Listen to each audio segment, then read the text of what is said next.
All right, hey everyone out there in mandolin land, Mike Heading here, coming to you today with a bluegrass mandolin lesson. We're going to talk more about using tremolo in a bluegrass context. So I did a basic lesson on tremolo called Tremolo Basics. You can search for on my website or on YouTube if you want to see how to do the basics of tremolo. But I'm going to kind of assume for this lesson that you know how to do the basics. So I'm going to give you a few basic positions you can use to play kind of these tremolo ideas in a bluegrass context. This is a big topic, so we'll want to take it slowly and digest it slowly. But here's some ideas you can use to apply tremolo to bluegrass. Here we go. Okay, so the first thing I think we should talk about when applying the tremolo to bluegrass is playing out of this classic bluegrass solo shape.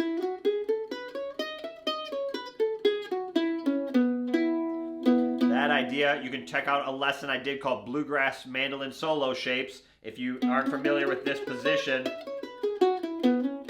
But it's very common for bluegrass, right? We have all closed notes. We can move it around wherever we want. Right? You can move it to down toward the floor, right?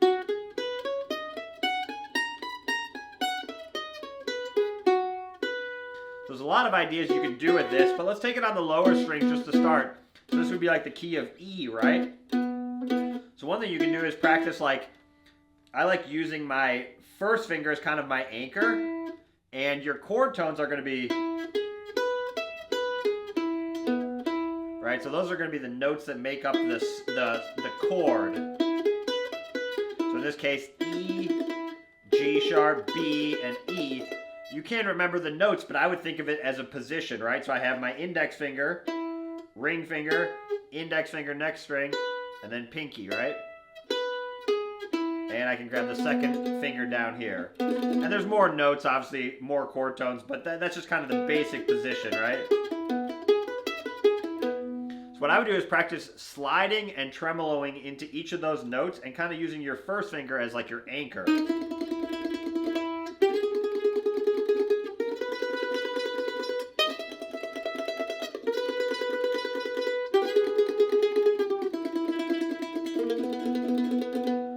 So obviously you can practice going up and down.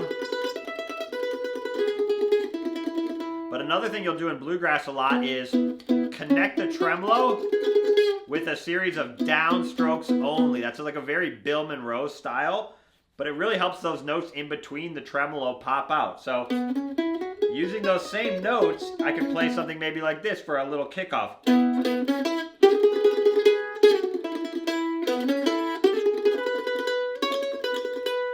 So see how I'm kind of using downstrokes and then tremolo. It's good to practice sliding up and down. It's good. The down slides sound really cool, like something like that, right? And you can use your first finger as like your anchor if you want. So it's good practice like sliding up and then back sliding down. So you're just getting all these notes, the chord tones, are probably where your melody is going to start, right? So if you're just taking kind of an improvised solo, you could try. So starting on this note here, you could try going higher, starting there, or you could try there, or you just, again, I'm just kind of using different notes to do a little pickup, right? Just getting up to that note that I want to start with.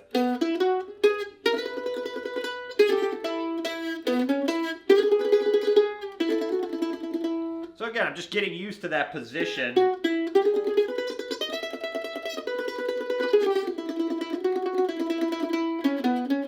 And then connecting it with like a phrase of downstrokes, like I said. So just get familiar with that shape. We can put together a little melody. And this would go to like A, so I'm just doing the same idea on the lower strings right here. So back to E.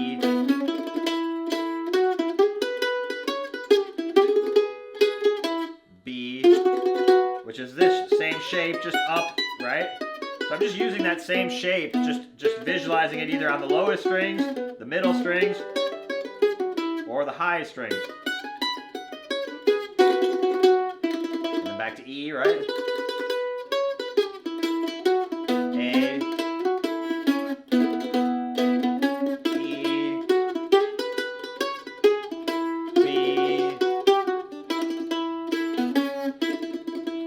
you can start to construct a little melodic idea. I'm not playing any song in particular. I'm just kind of getting used to that shape and how it works out.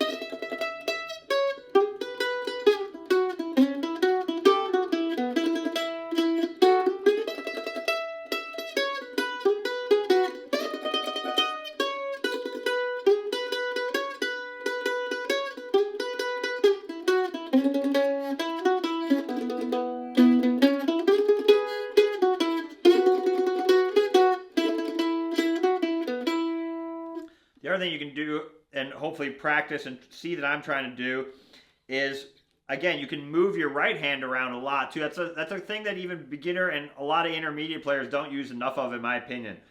So like, if I want to make it a little harsher, right, I might play back here. If I want to make it sweeter, so I might start it a little bit sweeter, something like, so kind of over-exaggerated so you can hear it, but then just kind of practice this. So sweeter. Actually, I start back here to kind of get that initial little growl, to get that pickup, right? Then I go sweet. Maybe I bring it back.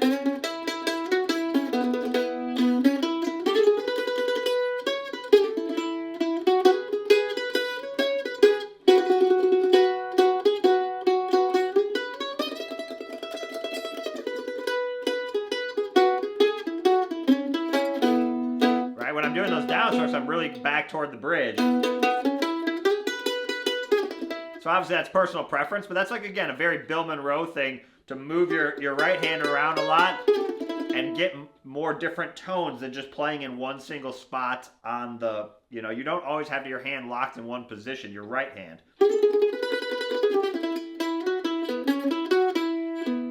So the other shape we could play out of, that you'll use a lot, which is the similar idea as like this chord shape up here for E.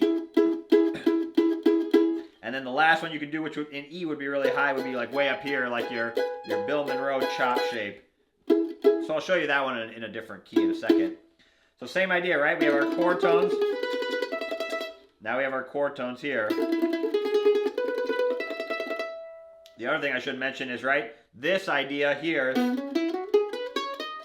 if you shift that all up, it starts over. So I could take that same idea down here.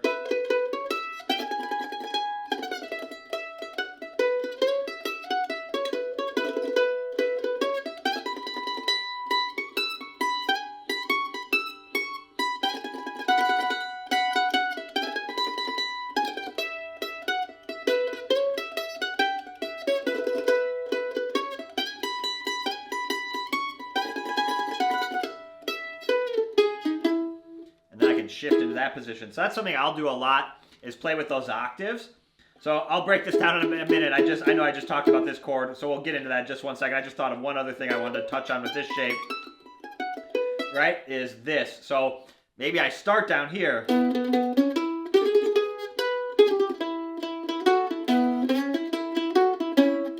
Now I can move it up. Playing with those different octaves, when your ear expects the next phrase to be down here and then you play it up here, is a very, very powerful thing. I think of David Grisman or Sam Bush does that a lot, where they'll transition from one shape up to another one. That's another nice little move you can do. So if you're here, you can slide into this shape here, 7 and 4, and then that slides up to, what is that, 11 and 7. Same shape here, right? That's a nice way to transition between those. I'll show you two ways that I'll do a lot. This is one. Then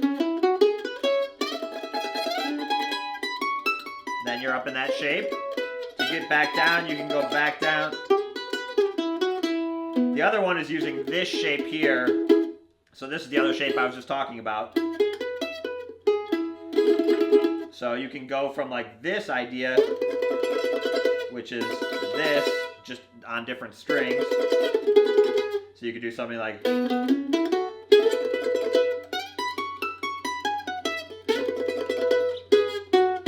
this little transition shape works great between this shape and this shape up here. So you can do... Slide your third finger up, and then now this becomes your plant finger, and then slide up again.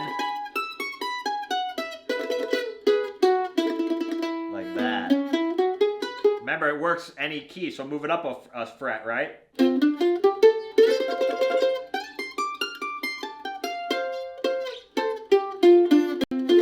not using any open strings in this example. You don't even have to know what chord it is necessarily.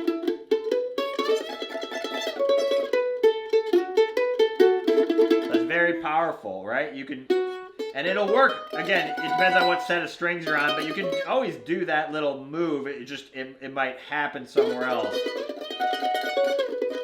right? So if you can do it on this set of strings, you can do it here. You can do it here, right? It's the same move. You're just doing it on a different set of strings. It's going to be in a different key. So that's what you can practice there, and then using this shape, like you might hear something like this.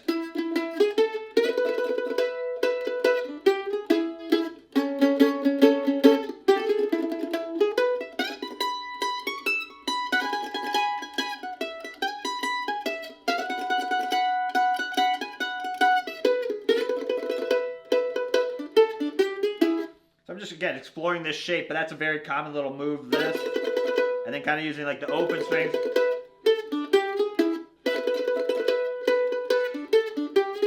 Very Bill Monroe or Mike Compton-ish. Another thing you can do is like a backslide.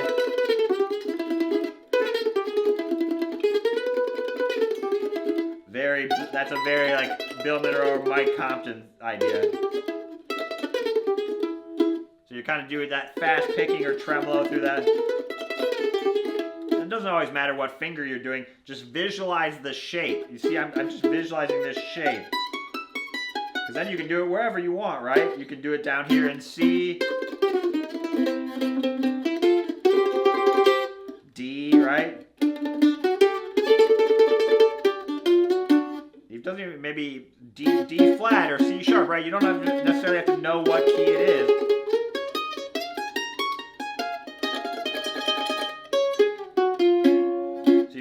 Those shapes, and I'm not using any open strings, intentionally not using any open strings for this example, right? So that's kind of playing out of this shape, right? So the other thing that this works really good for is, let's say you're playing backup, right? You're doing chop, now you're right here, right?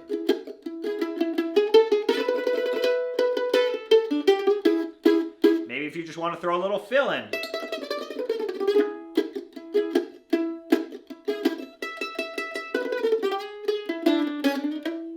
So I'm just, again, I'm staying in this shape and visualizing it so I can seamlessly transition from lead to rhythm and back and forth. That's why I use those ideas. And then the last shape you can use, up here in E, it'd be really high. So let's do it in like A, for example. So it's like the Bill Monroe chop shape. Right? So this is the other version, right? It's basically this same shape, but if you move it down and then you add your pinky, right? So if I'm on this Bill Monroe chop chord, I'd have 9, 7, 4, and 5. Those are the frets. So same idea. Here are my chord tones. I have another one here with my pinky and a pinky here, and then second finger down here, right? So there's a couple. You have a few more options with this one. So you could do stuff like, same idea here. That's a very common like kickoff to a song for like a 3/4 gospel song or anything like that.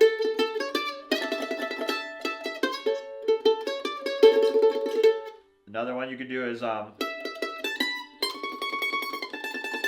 that takes some good pinky strength. You can practice.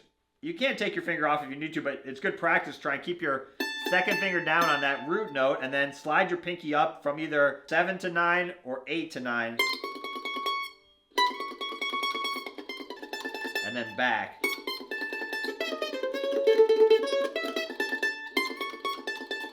And if you have to take your finger off a little bit, it's okay, you can, but again, don't move too much out of position. Try and stay in that shape. But that's like a common lick you might hear like on like a, it's almost like a double time, like a. So the same thing here, I'm doing like a backslide. Very Bill Monroe or Mike Compton-ish. Like that kind of lick. very good like ending lick to a song too.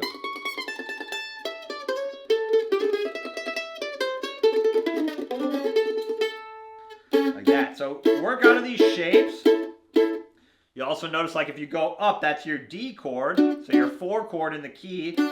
But now you have your licks that you can use from this shape, right? So you can kind of combine those shapes.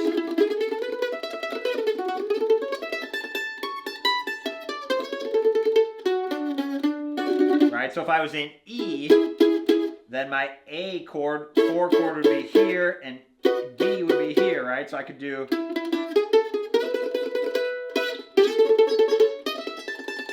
And then up to E, right?